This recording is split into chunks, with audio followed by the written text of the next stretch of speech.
საერთაშორისო სადამკვირვებლო მისია საპრეზიდენტო არჩევნებს კარგად ადმინისტრირებულს უწოდებს და განმარტავს, რომ გუშინ ქართველმა ხალხმა 2012 წელს დაწყებული ხელისუფლების მშვიდობიანი გადაბარების პროცესი დაასრულა.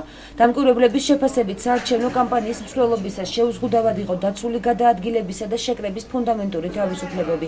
მედია ნაკლებად პოლარიზებული იყო და კენჭისყრის დღეს მოქალაქეებს არჩევანის თავისუფლად დაფიქსირების საშუალება ჰქონდათ.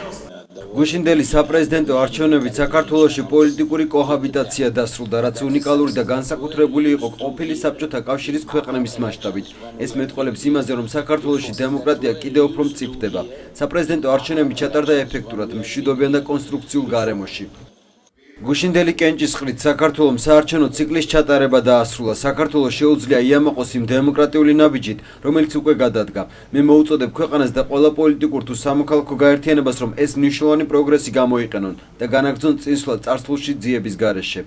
მატეო მეკაჩი, რომელიც ეუთოს დემოკრატიული ინსტიტუტებისა და ადამიანის უფლებათა ოფისის საარჩევნო სადამკვირვებლო მისიას ხელმძღვანელობს, აცხადებს, რომ არჩევნებში ხელისუფლებამ და ოპოზიციამაც პოზიტიური როლი შეასრულეს.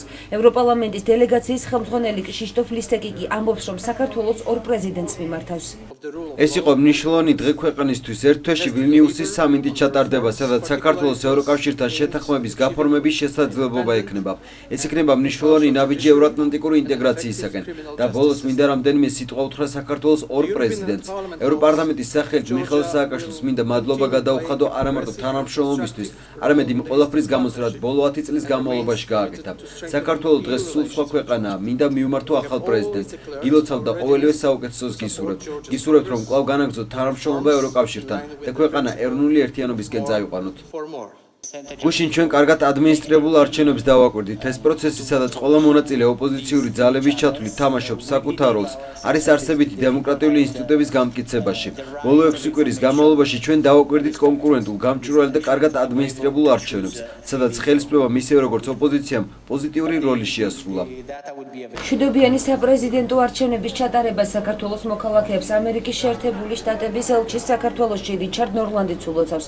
მისი თქმით, საპრეზიდენტო არჩევნები დემოკრატიისკენ გადადგმული კიდევ ერთი ნაბიჯი და ევროატლანტიკური ინსტიტუტებისაკენ სწრაფვის პოზიტიური მაჩვენებელია. უერთდებით საქართველოს ყველა მოქალაქეს კიდევ ერთი მნიშვნელოვანი არჩევნების აღნიშვნაში საქართველოს დემოკრატიული ინსტიტუტების შემდგომი გაძლიერებისთვის. ახლა როცა ხალხმა გამოხატა თავისი ნება, ჩვენ მოუწოდებთ ყველა მხარეს კონსტრუქციულად ითანამშრომლოს საქართველოს პოლიტიკური სტაბილურობის, დემოკრატიული და ეკონომიკური წინსვლის უზრუნველსაყოფად. საელჩო ითანამშრომლებს ახალ პრეზიდენტთან, ასევე მთავრობასთან და პარლამენტთან საქართველოს ამერიკის ძლიერი სტრატეგიული პარტნიორობის გამტკიცებისათვის და საქართველოს მოქალაქეებისათვის უფრო ნათელი მომავლის შექმნის ხელშესაწყობად. საპრეზიდენტო არჩევნების შეაფასეს დღეს ეროვნულ დემოკრატიული ინსტიტუტისა და საერთაშორისო დემოკრატიული ინსტიტუტის დამკვირვებლებმაც. NDI-ში აცხადებენ, რომ მშვიდობიანი და მშვიდი საარჩევნო დღის ფონზე საქართველოს ცხადყო, რომ ქვეყანაში დემოკრატიის ფუნდამენტური პრინციპები იკიდებს ფეხს, თუმცა ორგანიზაციის წარმომადგენლებმა ყურადღება უარყოფით ტენდენციებზეც გაამახვილეს. გამოვლენილ ტექნიკურ დარღვევებზე რეაგირება საერთაშორისო დემოკრატიული ინსტიტუტი ცელის. ჩვენ ვფიქრობთ, რომ საარჩევნო პროცედურები ძალიან კარგად წარიმართა და საქართველოს კიდევ ერთი ნაბიჯი გადადგა დემოკრატიისკენ. ჩვენ ვაკვირდებოდით 125 საარჩევნო უბანს მთელი საქართველოს მასშტაბით. ჩვენი დაკვირვების შედეგად მიგვაჩნია, რომ საარჩევნო უბნების კომისიის წევრები იყვნენ კარგად დატრენინგებული და ჰქონდათ ამ საარჩევნო პროცედურების კარგი ცოდნა. საარჩევნო პროცესი იყო ორგანიზებული და ეფექტური. გუშინდელი არჩევნები ნამდვილად დიდი მიღწევა იყო, თუმცა წინა საარჩევნო პერიოდში დარღვევები მაინც გამოიკვეთა. ესენი იყო პოლიტიკურად მოტივირებული განცხადებები, გარკვეული პოლიტიკური ზეწოლა და დაშინება პოლიტიკური, ეთნიკური და სექსუალური უმცირესობების მიმართ, ასევე პოლარიზება სხვადასხვა პოლიტიკურ კანდიდატებს შორის.